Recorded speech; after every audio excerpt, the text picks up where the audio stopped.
What's up, guys? Sports Runs on Diesel here. And we have a series here in the NBA Finals as Golden State ties up the series 1-1 with a 109-104 victory over Toronto in Game 2. Things to take from in Game 2, Steph Curry, Klay Thompson only combined for 48 points. But with that being said, there was a lot of key contributors in this game. We had Draymond Green with another near triple-double again. Boogie Cousins, 11 points, 10 rebounds in 28 minutes.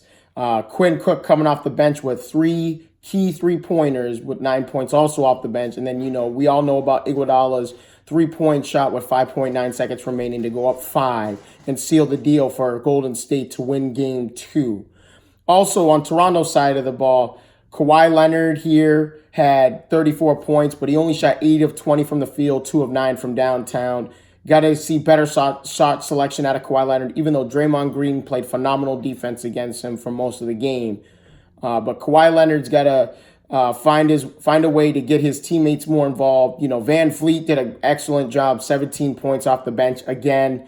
Also, phenomenal defense on Steph Curry. Steph Curry only shot 5 of 14 from the field. Steph Curry is looking like a shell of himself here in the NBA Finals so far. But Toronto shot terrible from the field, 37%, 29% from three-point range, 11 of 38 from three-point range, to be more specific for Toronto. But the big key statistic in this game was Toronto outscored Golden State 23-0 in second chance points. They didn't even give up a single second chance point to Golden State, and they still lost the game. And that just shows you that Golden State's supporting cast was a key factor in this series.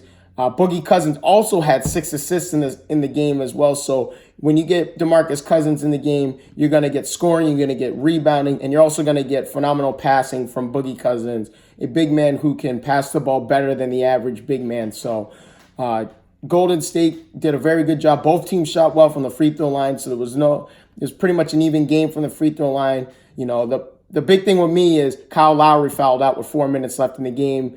He knew he had 5 fouls and he decided to reach on Boogie Cousins there. Kyle Lowry's got to do a better job. Kyle Lowry's got to step up here in Game 3 now that the series is now shifted to Oracle Arena.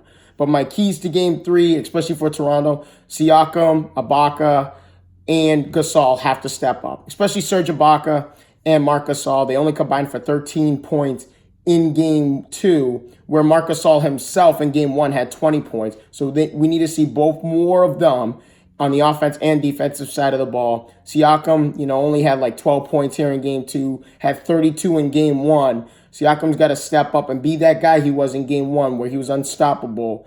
He missed his first 3 field goal attempts in Game 2 where all he missed was 3 field goal attempts in Game 1. So Siakam's got to have better shot selection and step up here in Game 2. Same thing goes for Kyle Lowry. 9 assists in Game 1. He didn't score much in Game 1, but had 9 assists. Only had 2 assists in Game 2. So we need to see more of Kyle Lowry facilitating, passing the ball, and looking more for his shots in Game 3, excuse me. So going along with that, Toronto needs to have more ball movement. Keep Van Fleet on Curry. Van Fleet seems to be a success story on Curry. It's like Matthew Dellavedova on Curry in 2015 and 2016. So if you're Toronto, keep Van Vliet on Curry, even though he comes off the bench. And also, if you're Toronto, take back home court advantage against Golden State. You got to win at least one of these 2 games in Golden State. We know the series will go back to Toronto for Game 5, but you do not want to be down 3-1 going back to Toronto where the series looks like it's going to be a wrap. So they have to win at least Game 3 or Game 4 in Oakland. If you're Golden State, keep doing what you're doing. They had 34 assists on 38 made field goals. So, the passing, the ball movement is there. They had that 18-0 run to start the third quarter. We all know them to ambush teams in the third quarter. Look at that whole Portland series in games 2, 3, and 4. They ambushed them in the third quarter, and that's kind of what summed up that series. It summed up Game 2 with that 18-0 run to start. They were down 5 going into the third quarter. And then all of a sudden, now they're up 13 points, and then they lead by 8 points starting in the fourth quarter. So if you're Golden State, ambush. Go right at them defensively. create turnovers, and get out on the break, pick up the pace, which is another key point I have for Golden State. Pick up the pace, especially with Draymond Green. When Draymond Green gets the rebound, he tends to push the pace a lot quicker, and that's where Klay Thompson and Curry could set up on the wings and spot up for three balls and stuff. Or he could find, Iguodala or Sean Livingston or Boogie in the middle of the paint, trailing the play, or, there's a lot of different ways that Golden State could score, especially if Draymond Green has the ball and he's pushing the pace. Also, if you're Golden State, take care of home court here. You've done your job. You went on the road again with another road win here. And now you got to go home in Oracle in games 3 and 4 and take care of business at home and possibly be up 3-1 going into game 5 back in Toronto. But with all that being said, Toronto has to win one of these two games. Golden State is favored by 6 points here in game 3, but there's a lot of key injuries here for this Golden State team. Durant still hasn't been cleared to practice, so it looks like he's going to be out game 3. Iguodala's hurt with a leg injury. Klay Thompson's hurt with a leg injury. Then you also have Kevon Looney with that chest contusion. They just listed him out as out for game 3.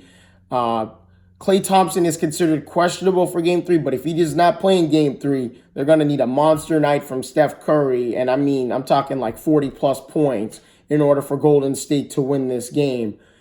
Even with a healthy Draymond and a healthy Boogie Cousins playing, I still think they're going to need a big monster night from Steph Curry. And also someone else on the supporting cast is going to have to step up as well. But if another thing, if you're Toronto, you can't keep giving up these 10-0 plus runs to Golden State, because that just helps that fuels their fire, that helps them pick up the pace even more. And with that being said, Golden State could put up 130 any night. And the last thing you want to do if you're Toronto is enter a shootout with Golden State. You need to slow that pace down, relax, get your shots on offense, and keep playing that phenomenal defense. Toronto is still the more physical team and a longer length team than Golden State. So if you're Toronto, keep playing physical defense. Keep Van Fleet on Curry, like I said earlier. And I think Toronto will win one of these next 2 games in Oakland. But with that being said, I want to thank you guys for your time. Smash that like button. Follow me on Sports Runs on Diesel. Thank you.